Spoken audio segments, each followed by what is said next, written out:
आज हम अध्याय 4 द्विघात समीकरण की प्रश्नावली 4.3 का प्रश्न पहला सॉल्व करेंगे, जिसमें निम्न द्विघात समीकरणों के मूलों की प्रकृति ज्ञात करना है। यदि मूलों का अस्तित्व है तो हमें उन्हें भी ज्ञात करना है। तो सबसे पहले हमें यहाँ मूलों की प्रकृति ज्ञात करना होगा और मूलों का अस्तित्व।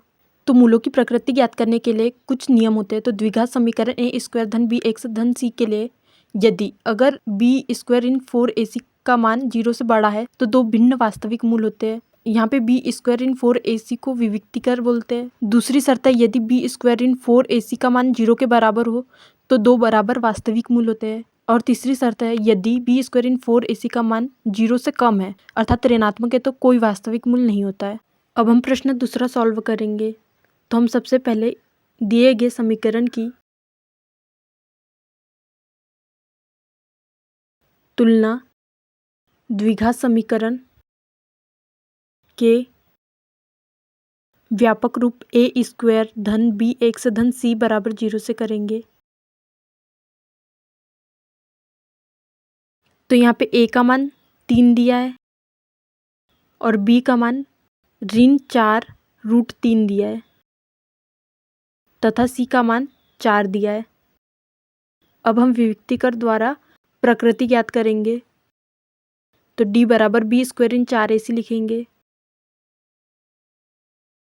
तो यहाँ पे बी का मान ऋण 4√3 दिया है, उसका स्क्वायर ऋण 4 गुणित ए का मान 3 दिया है और सी का मान 4।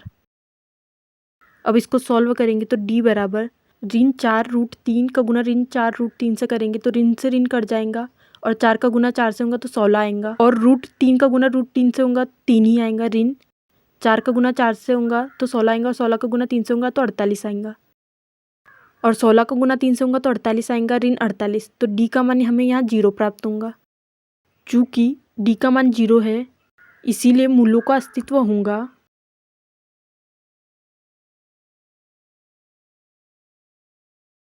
तथा दो समान वास्तविक मूल होंगे। तो वास्तविक मूल है तो हमें उन्हें ज्ञात भी करना है। तो हम सूत्र लगाएंगे द्विघात समीकरण का। तो सूत्र है x बराबर ऋण b धन ऋण √d। यहाँ पे बी स्क्वायर ऋण 4ac लिखते हैं तो हमें यहाँ पे हमने बी स्क्वायर ऋण 4ac का मान ज्ञात कर लिया तो हम डायरेक्ट डी लिखेंगे बट्टे 2 गुणित ए।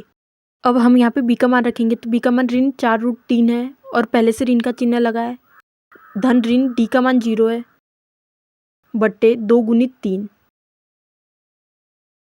तो यहाँ पे डी का मान 0 है तो संख्या जुड़ेंगी तो भी वही संख्या आएंगे और घटेंगी तो भी वही संख्या आएंगे। तो हम लिख लेंगे ये ऋण ऋण धन हो जाएगा। यहाँ पे 4√3 आएगा बट्टे 3 का गुना 2 से होगा तो 6 आएगा। अब यहाँ 2 से 4 2 बार कटेंगे और 2 से 6 में भाग देंगे तो 3 आएगा। तो 2√3 आएगा और 3 को हम √3 गुणित √3 लिख सकते हैं। तो एक √3 से एक √3 कट जाएगा तो उत्तर आएगा 2/√3। अतः दो मूलों की प्रकृति हमें दो समान वास्तविक मूल प्राप्त होंगे। तो दो मूल 2/√3, 2/√3 होंगे।